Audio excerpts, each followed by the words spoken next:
2020 की बात है। मैं इंचार्ज इन्वेस्टिगेशन हैदराबाद था। एक रात को 10 बजे एक 15 की कॉल होती है कि एक लेडी खातून है, उसको मर्डर कर दिया गया। तो मैंने फौरी रिस्पॉन्ड किया। मौके पर हम जब गए तो एक घर के अंदर जो है एक लेडी थी और उनकी लाश जो है वो फ़ोन में लथपथ थी।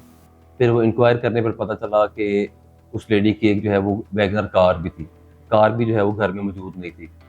तो उससे फिर हमने जब अपने सराउंडिंग से पता किया कि इस औरत के साथ यहाँ पर घर में और कौन-कौन रह रहा है, तो हमसायों से पता चला कि ये यहाँ पर खातून अकेली रहती थी।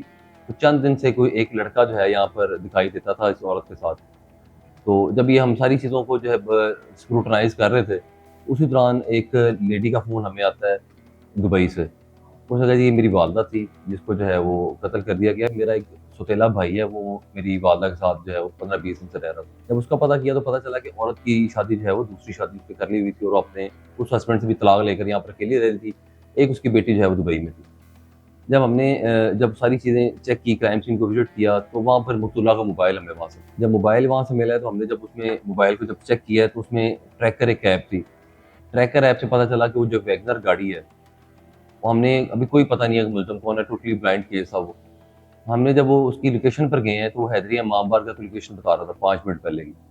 हमने एसपी साहब ईसा सुखेरा साहब हमारे जो आजकल डीपीओ कसूर हैं, वो वहाँ पर मौके पर आए तो मैं उनको बताकर मैंने कहा सर मैं जो है मौके पर रेड करता हूँ जहाँ पे गाड़ी है और आप जो है ये क्राइम सीन प्रोसेस करवाएँ यहाँ पे। तो मैंने अपनी सारी अपनी टीम साथ ली, मैं हैदरिया इमामबाड़ का चला गया। वहाँ पर जब गया हूँ तो वहाँ पे गाड़ी खड़ी हुई थी। वहाँ पर जब गाड़ी हमने देखी है तो हमें थोड़ा-सा तसल्ली हुई कि यहाँ पर ऑब्वियसली कोई रेलेवेंट बंदा ही है जो यहाँ पर गाड़ी लेके आया हुआ है। तो गाड़ी जो है जब जो चौकीदार था उसको जब पूछा हमने कि ये गाड़ी किसकी है? उन्होंने कहा जी आज से पहले ये गाड़ी यहाँ पर खड़ी नहीं हुई कभी, आज ही पहली दफ़ा ये गाड़ी आई है। सामने हॉस्टल का बॉयज़ हॉस्टल है, वहाँ पर एक लड़का आया उसके पास ये गाड़ी थी। हमने फिर वो जहाँ के जो हॉस्टल का मैनेजर था उससे बात की, उससे बात करने के बाद पता चला कि वहाँ पे 2nd फ्लोर पर एक कमरा है, वहाँ पर 4 से 5 लड़के हैं। ये लड़का भी वहाँ पर मौजूद है जिसकी ये गाड़ी है।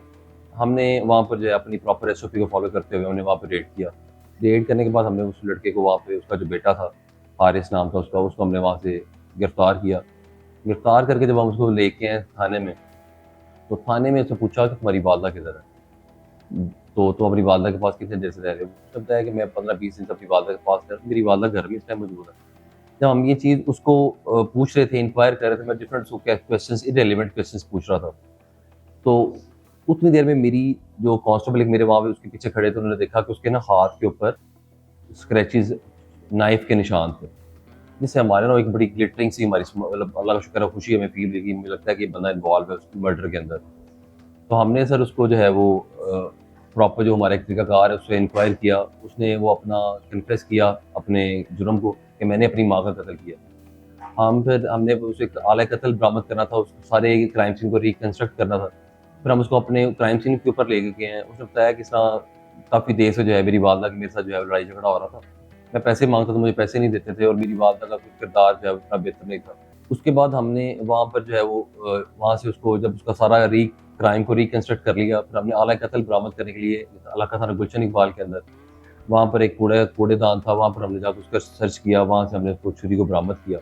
तो छुरी को बरामद करने के बाद जो है वो हमने सारा जो उसने एलईडीज़ जो है वो सेल की हुई थी, वो हमने रिकवर की। इस तरीके से ये एक बड़ा दिलखराश किस्म का वाक़या जो है मैंने ट्रेस किया था।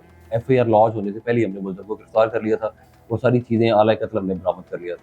उससे ये आप हमें एक लेसन लर्न हम करते हैं कि वालिदैन को अपने बच्चों के साथ जो है वो तरबियत का एक ऐसा तरीक़ाकार रखना चाहिए कि उनकी आपस में एक तो कम्युनिकेशन गैप ना हो और माँ-बाप को भी जब वो शादी करते हैं तो उनके ज़हन में ये बात होनी चाहिए कि जब वो डिसोल्यूशन ऑफ मैरिज की तरफ जाते हैं, तो उससे आगे औलाद के ऊपर क्या किस किस्म के जो है वो नेगेटिव असरात जो है वो पड़ते हैं।